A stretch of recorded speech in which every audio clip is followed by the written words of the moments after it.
our first phone guest who's on the lines. It is a Liverpool fan, Ian, and David Vujanic. I hope I'm saying your name, Vujanic. I hope I've said your name right, David. Hello and welcome.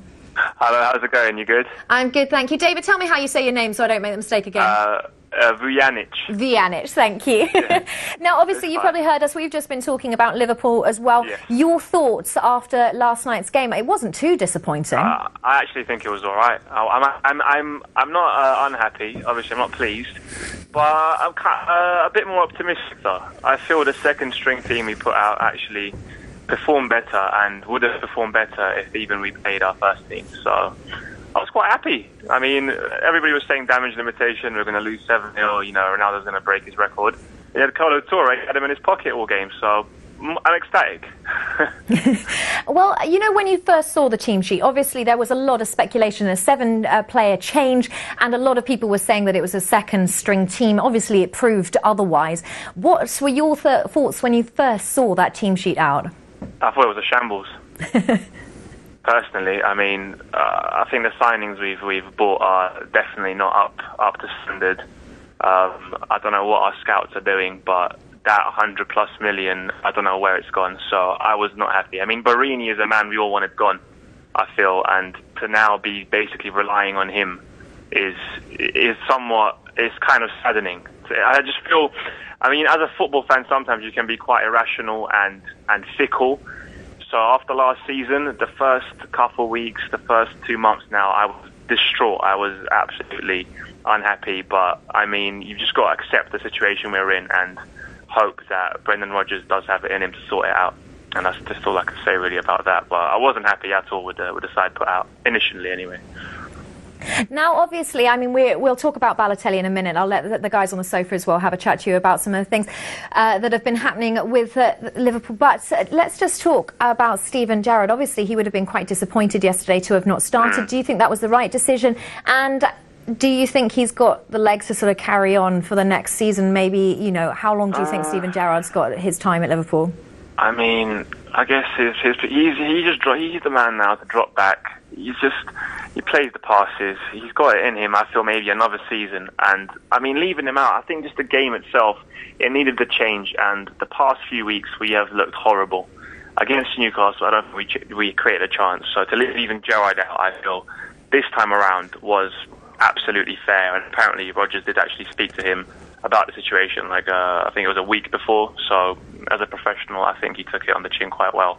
And, I mean, maybe another season for Gerrard, but I do feel his motor has definitely, it's ran out. His MOT is gone, mate. He's got too many years on the clock, so... In fairness, he's done pretty well for a club. Unless we just keep dropping him back, you know, unless we just go centre-back and then he'll be goalkeeper the year after. I don't know. He might be a ball boy after that. I don't know. Keep working him out until he gets out. Yeah. Now, I'll let the guys talk about Balotelli because, in my opinion, I don't think he's going to play on Saturday, but I know Pete has got a question for you. Well, actually, David, I wanted to quickly ask you about Gerrard before Balotelli. Yeah. Do you think that's part of the problem in as much that it's predictable now, the way Liverpool play, that they will just stop your playmaker, Gerrard sits in front of the back four, they'll get a player to stop him pressing them balls, and then Gerrard becomes ineffective, and they know exactly the way Brendan Rodgers is going to play each time he puts a Liverpool team out?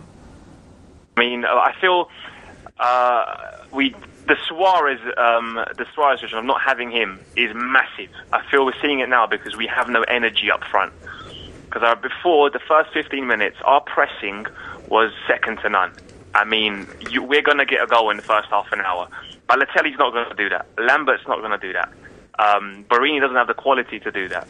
And I mean, Sturridge, he's not a man who's really going to be doing that either. So I just feel we've lost such a figure there. And not getting Sanchez, I think these are even bigger problems, that we couldn't attract a player of that calibre, that we had to actually risk it and get Balotelli.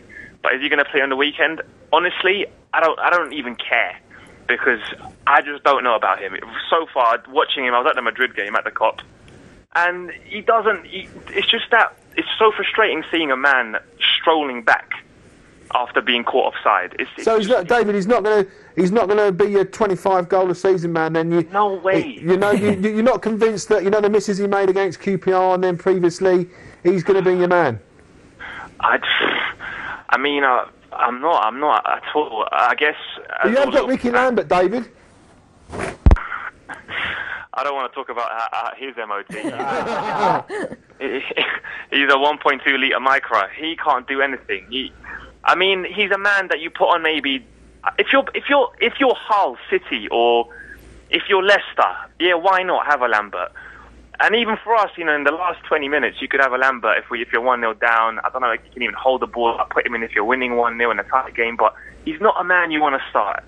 And Balotelli, I thought he's too similar to the Lambert. He's big, he's physical, obviously talent-wise, he's you could say better than him, but it's just not clicking. And we took a calculated risk, everyone knew it was a risk, and so far it hasn't worked out at all. And at the end of the day, Andy Carroll goes and you end up having Balotelli. Andy Carroll will probably do well for West Ham. In terms of, before I pass you over to Kenny, Liverpool's expectations at the beginning of the season, no doubt, was to challenge for the top four. Are you concerned that you're not going to make that and you're going to have to play catch-up again next season? You might get knocked out of the Champions League this time round and you're playing catch-up for next season? Still hope we can nab the fourth spot this season, because it's not as if our rivals are doing any better in terms of your Uniteds and your Arsenals. There's an Arsenal fan here, David. He wants to ask you. Hello, Dave. Dave, mate. Hello, filthy fella. How you doing, mate? You all right? I'm all right, man. Yeah. I'm frustrated, but I don't know. I feel like I'm coming to terms with. It's like coming to terms with your ex leaving you. No, mate. The thing with Suarez thing, it was like, I think what he did is that it was always a situation where he was going to go. He was going to go to Spain, but he did.